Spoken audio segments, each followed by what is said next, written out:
Jean Schnupp here. Welcome to another Savvy Sightseer video vacation. This one is for the staycation set. Just an easy ferry ride away, but a distant shore nonetheless, is Rhode Island, a terrific destination. It's great for a getaway without flying away stresses and testing during COVID time. The first thing to know about our neighbor across the water is that, despite being called the Ocean State, it is not an island at all. It is landlocked on three sides by Connecticut and Massachusetts. This obvious contradiction in terms has spawned speculation, and some contend the misnomer goes back to the 1500s when Italian explorer Giovanni de Verrazzano likened his first perception of the place as a triangular island similar in size to Greece's Island of Rhodes. Another researcher credits it to an early 17th century Dutch explorer who called it Rhode Island, meaning Red Island, given the red clay lining the shore. Regardless of its inaccuracy, the name stuck. It's the smallest U.S. state in area, only 37 miles wide and 48 miles long. But it has over 400 miles of coastline, largely along Narragansett Bay, which extends inland from the Atlantic Ocean north to the center of the state. Neither explorer set down roots in the region, though. That didn't happen until 1636, when Roger Williams, banned from the Massachusetts Bay Colony due to his freedom of religion beliefs and adamant stance on the separation of church and state, established a settlement he called Providence. The name was a reflection of his belief that God had saved him from prosecution in Massachusetts. In 1644, he was granted a charter by the British Parliament bringing Providence and other area settlements, founded by fellow religious dissidents, together as an official British colony. Despite its size, the rule of thumb is you can easily drive through the entire state in about an hour, Rhode Island is packed with much to see. In this program, we'll focus on three key cities that are as different from each other as possible. We'll start in Providence, the state capital, then move on to a town that considers itself the most patriotic in the nation with the oldest 4th of July celebration, Bristol. And we'll end up in the land of the uber wealthy, Newport, home of some of the most elite mansions. Buckle up, we're off on a road trip to a land not so far away. Today, a nearly 15-foot granite likeness of Founder Williams gazes out over his town from Prospect Terrace Park, which is known as the jewel of the city for its dramatic, sweeping view of downtown Providence. The park was founded in 1869 on land that was gifted to the city by local residents. When the sculpture was added in 1939, Roger Williams' remains were moved into a tomb that lies directly beneath him. From this perch, he has a bird's eye view of the stately Capitol building in the heart of the city. Williams acquired land for his settlement from the Narragansett Indian tribe at a cove where small rivers converged. He had chosen wisely, with easy access to and from the settlement by water via Narragansett Bay to the Atlantic Ocean. Providence became a major New World seaport. Early on, it developed as an active center for fishing and trading.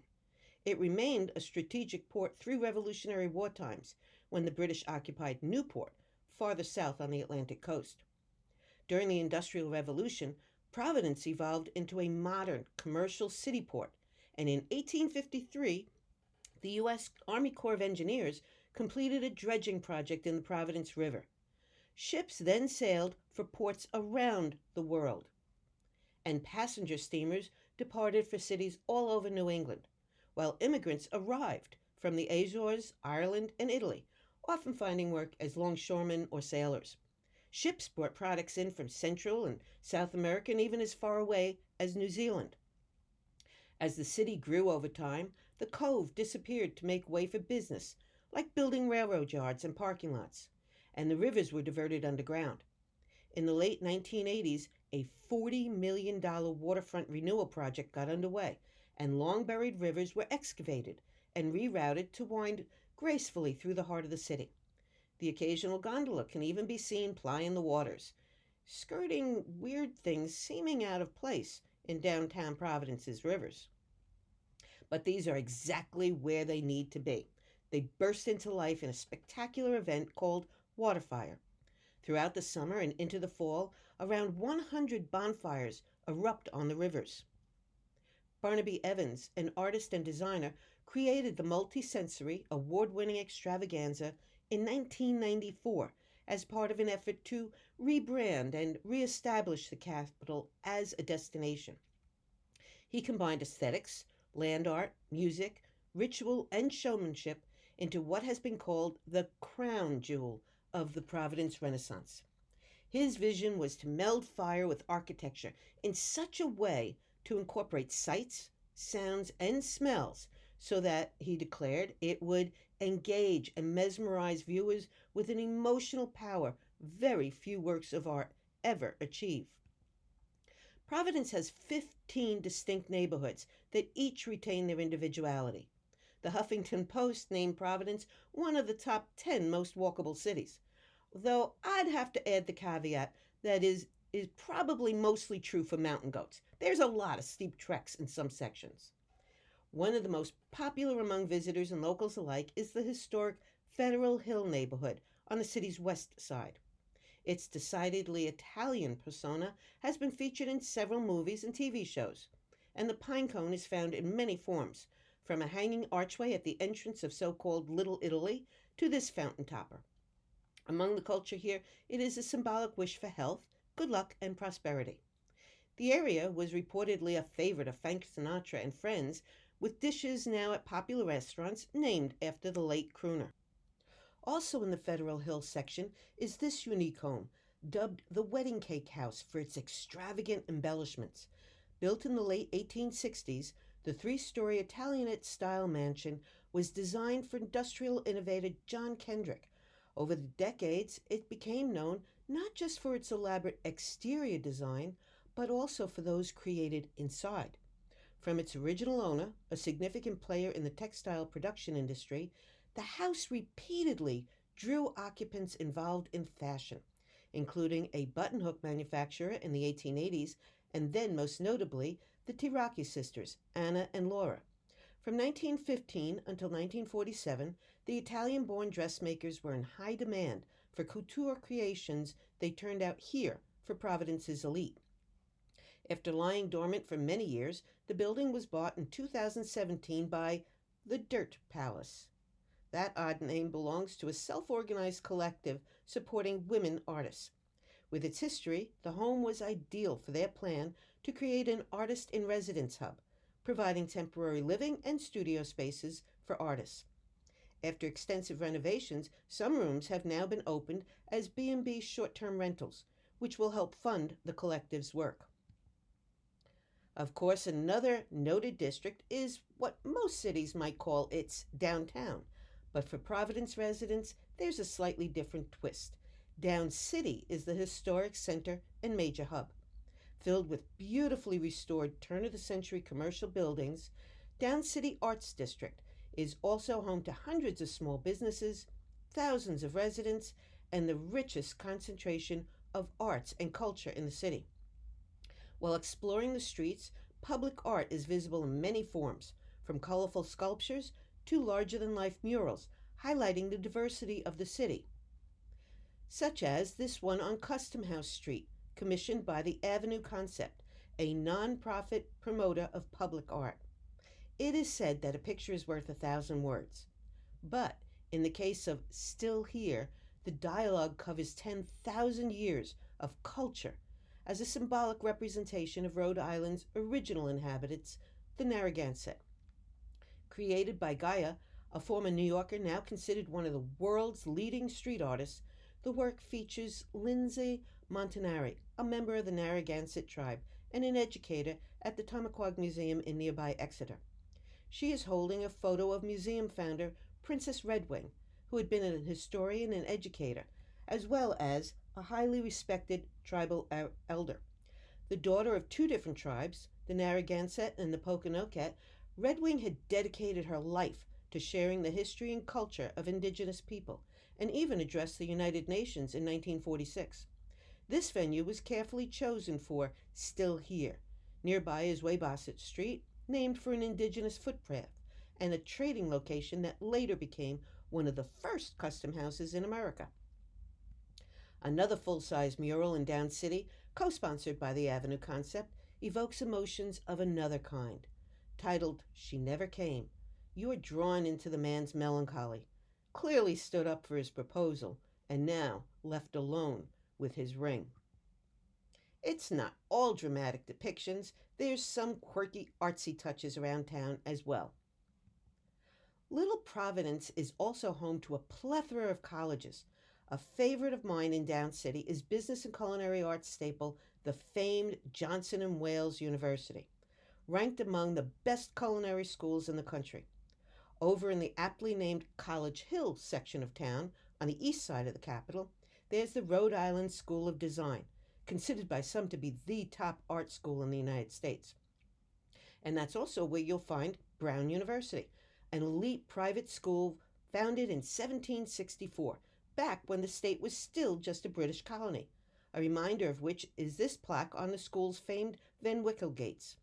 Dedicated in 1901, the gates stand as a symbol for the campus and its long history. In one of Brown's most beloved traditions, the center gates remain closed, except for two occasions. They're opened inward to welcome first-year students processing onto the campus during opening convocation, and then again are opened outward during commencement to allow graduating students to march out and down College Hill. The embedded plaque reminds locals of another contrast of sizes with this state. Although it is the smallest one, it has, technically, the longest name.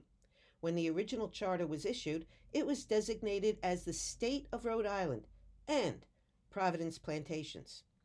Among the college's more illustrious alums are Ted Turner, John D. Rockefeller Jr., and Janet Yellen, as well as Barnaby Evans, the visionary who created Waterfire. One place that's not often on people's lists of vacation hotspots, but in the case of Providence should be, is a literal resting space. 200-acre Swan Point is in the Blackstone District, today one of the most affluent neighborhoods in the city, with a median family income nearly 4 times that of the other district's residents. One of the country's first garden cemeteries, dating back to the late 1840s, Swan Point is billed as a place for both the living and the dead. Guests are encouraged to walk the peaceful paths and lanes and experience the sanctuary as a haven. There's even a printed 24-page walking tour guide pointing out the more unique architectural and sculptural features on the property. It is indeed a very beautiful place in which to take a break from the city hustle and bustle, and it's just a bit farther east of the College Hill area, along the picturesque Seekonk River. Swan Point is the final resting place of currently about 40,000, including hundreds of Civil War vets, as well as those from all subsequent conflicts. There's also several former Providence governors and even Congressional Medal of Honor recipients. Heading south along the eastern shore of Narragansett Bay, about halfway to the better-known town of Newport, is one spot I really enjoyed visiting, Bristol. Here, Main, or Hope Street, is lined still with homes and churches dating back to the 1700s. The town prides itself on being designated a distinctive destination in the U.S. by the National Trust for Historic Preservation, which declared it the quintessential New England waterfront town. Another moniker it proudly bears is the most patriotic town, and its patriotism is on full view for visitors. The typical double yellow street lane dividers in this beautiful town are instead painted red, white, and blue. Bristol boasts being home to the country's oldest 4th of July parade, which it started hosting back in 1785. Colt State Park at Bristol is widely viewed as Rhode Island's most scenic park, and it's called the gem of the state's park system. It's a popular spot with hundreds of picnic tables, camping areas, and cycling trails spread throughout its nearly 500 acres. Not much can be labeled more scenic than all that expanse, along with graceful stone bridges, and of course the Narragansett Bay, peppered by about 30 islands that laps onto its entire western shore. It's no wonder that this idyllic town was chosen as a spot to have a summer residence by a wealthy coal baron from Pennsylvania. Augustus Van Wickle an alum from Brown University, it was he who funded the Van Wickle gates at its entrance, snatched up the property in the 1890s. The estate's main selling point was its waterfront access, a perfect spot to dock a new 72-foot long steam yacht that he bought from a boatmaker in town. For his wife Bessie, a noted horticulturalist, the property's best feature was its expansive 33 acres of land. In 1905, the original wood shingled mansion burned to the ground. To avoid another such catastrophe, this stunning 45-room mansion was built of all stone in its place. This room defined for me the true picture window. The wide window takes in the restfulness of a porch or balcony, which are featured in virtually every room to make the most of this summer retreat. And the view of the Narragansett Bay, perfectly framed beyond, is more glorious in person than any picture could be. The lady of the manor designed each room as she did this living room, with the emphasis on living. She had comfort and hospitality in mind, not flamboyance and ostentation. I fell in love with the elaborate but functional staircases throughout. Not just a landing and turning space up there, but rather a cozy nook for chatting while the sun streams in. The banister and railing motif continues onto the second floor, where a gallery opens up the space between rooms for a dramatic, airy feeling. When the family spent holidays in town, an enormous 18-foot Christmas tree would grace the entryway below, while visitors could circle around up here to admire the tree's decorations from all sides. The master bedroom is spacious, to say the least. Again, Bessie's attention to detail is evident everywhere. Bed linens have intricate floral designs and Blythewold hand-embroidered on them. Wallpaper is unlike any other. The Dutch scenes were hand-painted onto paper in Boston, then hung in the room. Opposite the beds, facing the water, of course, is an enormous sleeping porch, where cooling breezes would come in off the bay for the enjoyment of guests during a tea party or while napping in one of the hammocks strung about. Corridor walls are lined with the works of none other than the talented last homeowner herself, Bessie's daughter, Marjorie. Each room is beautifully appointed to give a real glimpse into living at the turn of the century, and there's the fashions of the era that are also on display, like these bridal party dresses from 1936. But the real star at Blythewold, appropriately given many opportunities to shine from virtually every part of the house, is, of course, the view, that of the great lawn, the bay, and landscape artistry. The house's two mistresses were fascinated with horticulture, and this love is showcased throughout the grounds. Marjorie was said to have inherited her mother's love of gardening and was in touch with renowned botanists around the world, bringing in unusual plants and shrubs like this startling Harlequin glorybower to dot the landscape. Although native to China, Korea, Taiwan, Japan, India, and the Philippines, the eye-catching shrub seems to do quite well on Blythewold Estate. The grounds boast an impressive array of various gardens that range, according to the Arboretum's flyer, from mysterious to exotic, from poetic to practical. The property has lots of little nooks to satisfy the whim of the day, and what summer home would be complete without, well, a summer house of its own? It was a lovely setting for Marjorie's 1914 wedding to law professional George Lyon. Other enclaves include a pet cemetery, with brass plaques paying tribute to treasured four-legged friends.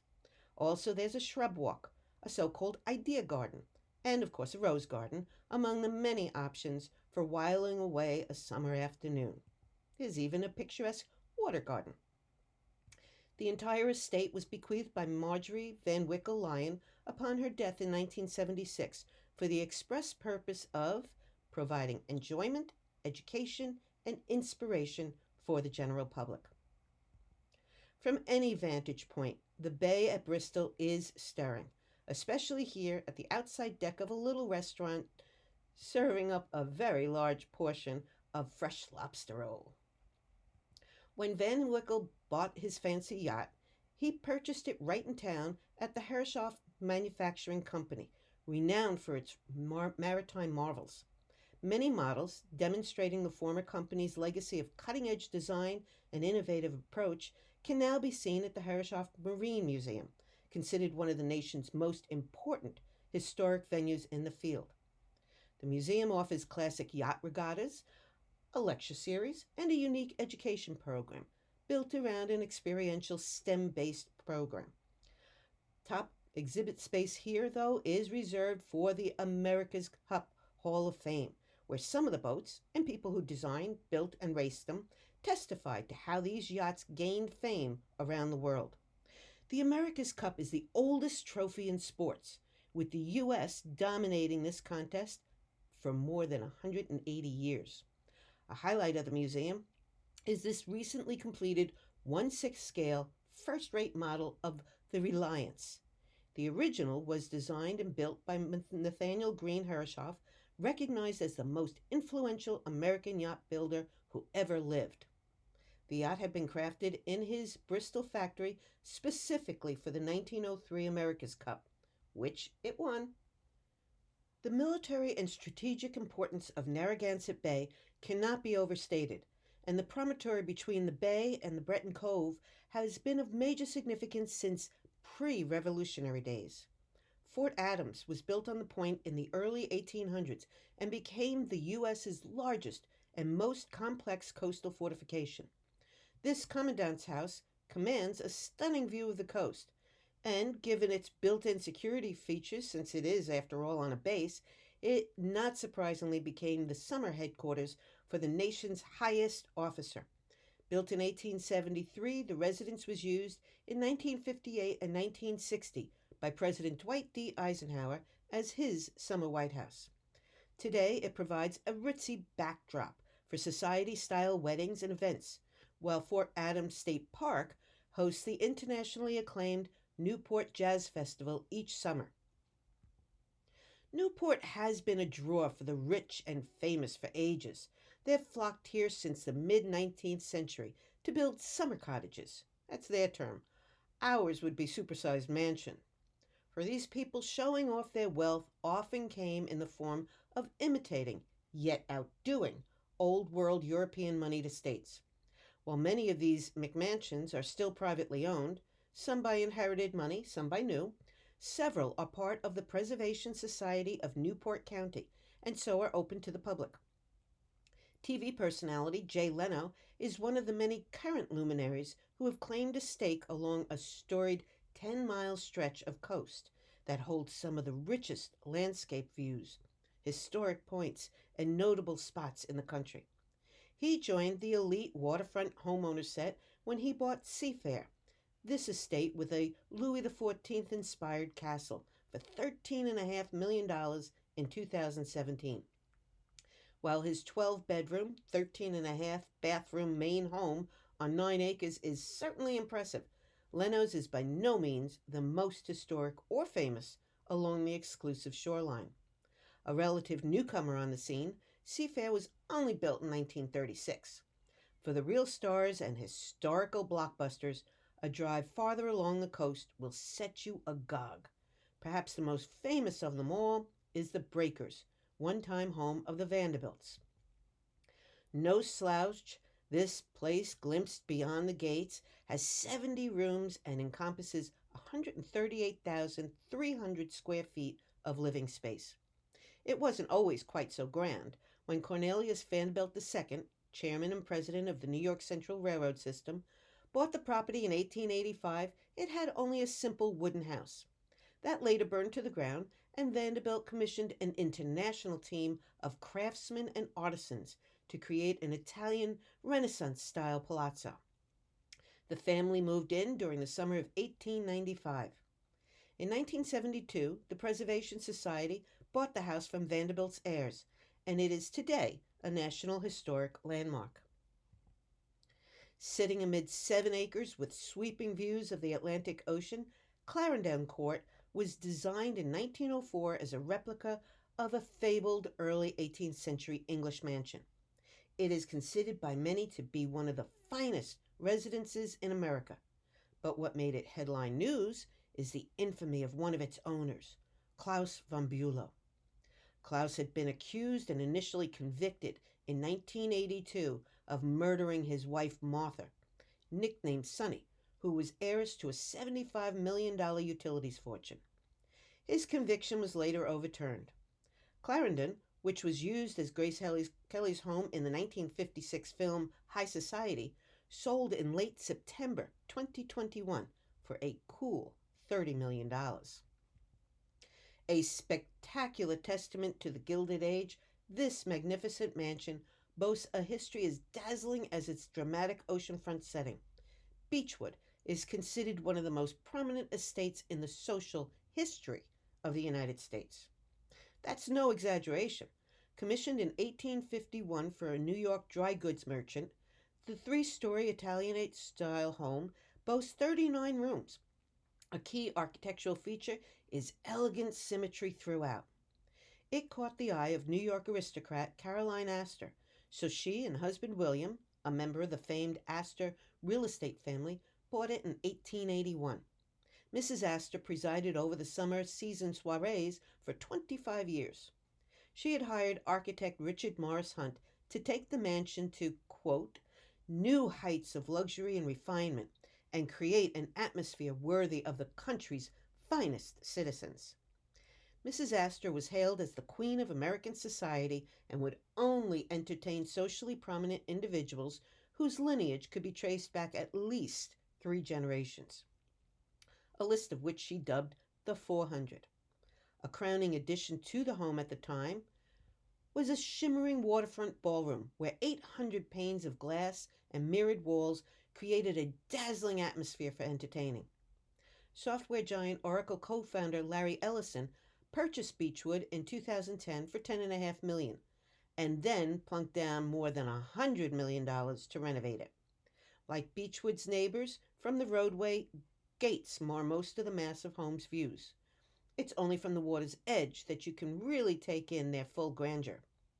But to enjoy this view of Beechwood's ballroom and sweeping veranda involves a bit of a hike along what is known as the Cliff Walk, where you can gawk at several mansions and pass through 64 private properties along a 3.5-mile long National Recreation Trail.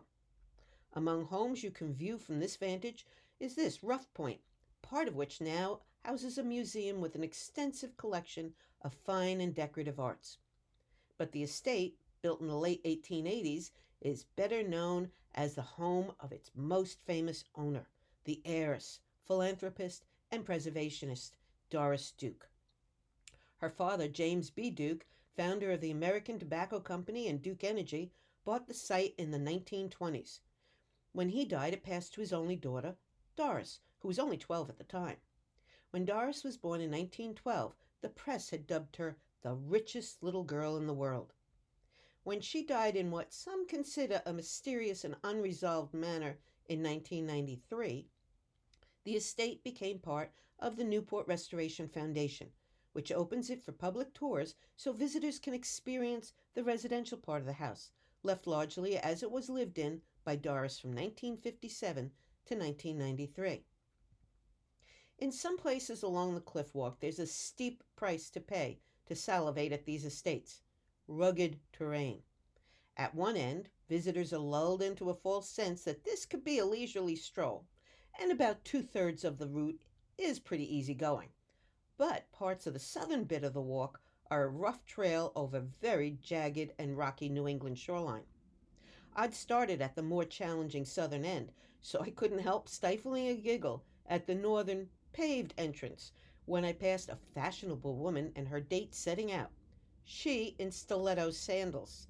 I could only imagine her reaction when she got to this part of the path. Not all of the spectacular Gilded Age houses are situated right on the water.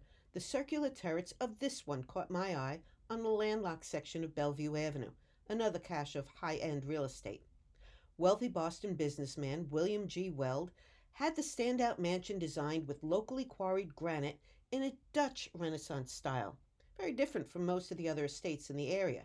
He had it built in 1882. When the last of the Weld line passed away in 1918, the high-end digs became a Catholic boys' school. It was converted to multifamily residences in the 1970s, and one two-bedroom, 2.5 bathroom condo unit recently listed for a sweet $1.1 million. Another pricey place away from the cliff walk is Hammersmith Farm, also a presidential summer White House at one time. It had been the childhood home of First Lady Jackie Bouvier Kennedy. When she married Senator John Fitzgerald in 1953, 1,200 wedding reception guests strolled the property's then 300-acre estate, originally laid out in part by the Olmsted brothers, sons of famed landscape architect Frederick Law Olmsted, who had designed Central Park in New York City. In 1999, the remaining 40-acre property and 28-room mansion was sold for $8 million to banker Peter Kiernan of Goldman Sachs, and it is currently the family's private vacation home. When Jackie and Jack had arrived at the reception, they were accompanied by a motorcycle escort from a church about 3 miles away in downtown Newport. A fitting venue for the first Catholic president of the United States, St. Mary's was the first Catholic church in Rhode Island. It was established in the early 1800s to accommodate the large number of Catholics working at nearby Fort Adams. However, the Kennedys was not the only noted society wedding to occur in the auspicious church, officially called Holy Name of Mary, Our Lady of the Isle. In 1871, Colonel Jerome Napoleon Bonaparte, grandnephew of the Emperor of France, married Caroline Leroy Edgar, a granddaughter of Daniel Webster, prominent American lawyer and statesman. Over the 3 years that President Kennedy held office, he and the First Lady spent weekends in Newport, always attending Sunday Mass at St. Mary's Church, sitting in pew number 10. Driving past this building on Bellevue, you'd be likely struck less by its Roman Doric temple look, the first structure to feature such a style of architecture in the United States, but more likely you'd be drawn by the enormous big chair on its front lawn, which gives a hint to the structure's purpose. After all, who doesn't enjoy curling up in a rocker with a good book? The Redwood Library and Athenaeum, established in 1747, is America's first purpose-built library and the oldest continuously operating one in its original location, albeit with some additions to its initial one room. It was founded by Abraham Redwood, then the second richest man in the colonies, thanks to profits from his Antigua sugar plantation. Along with 45 fellow colonists, he set up the library to make written knowledge more widely available to the Newport community. The library was open to the public under a membership-only basis, as it remains today, with the annual fee for a household in 2022 at $175. Some of its past supporters included noted American authors and artists Edith Wharton, Henry Wadsworth Longfellow, Julia Ward Howe, Emma Lazarus, and Henry James. Installed in 2021, the 19-foot Windsor rocking chair's seat served as the performance stage for the library's summer concert series. During colonial days, Newport was quite the bustling town and the 5th largest seaport in the country. Tourism is its big business now, and the town especially hums during some of its renowned festivals, centering around such themes as oysters and chowder, seafood, jazz, folk, Art Deco, and even winter, when more than 150 events keep the place jumping over 10 days in February. No stop in historic Newport would be complete without a visit to a building believed to be the most typical example of colonial Newport. Now a National Historic Landmark, the White Horse Tavern, with its clapboard walls and barn-like roof, cavernous fireplaces and giant beams, epitomizes 17th century American architecture. It served as the annual meeting hall of the colonial legislature and has the distinction of being the oldest operating restaurant in the United States, the 10th oldest in the world, having served guests since 1673. I like to end all of my programs with the words of Dr. Seuss. Sometimes you don't appreciate the moment until it becomes a memory. And I like to add to that to say always remember to celebrate the moments and treasure the memories. I hope you have enjoyed your journey through the nation's smallest state. If you have any questions about this program, email me or use the contact page on my website, which is also where you can visit any of my European destinations or check my programs tab to see where I'll be presenting either virtually or in person. Playing off the state's motto, here's hoping you will be back soon for another Savvy Sightseer travelogue.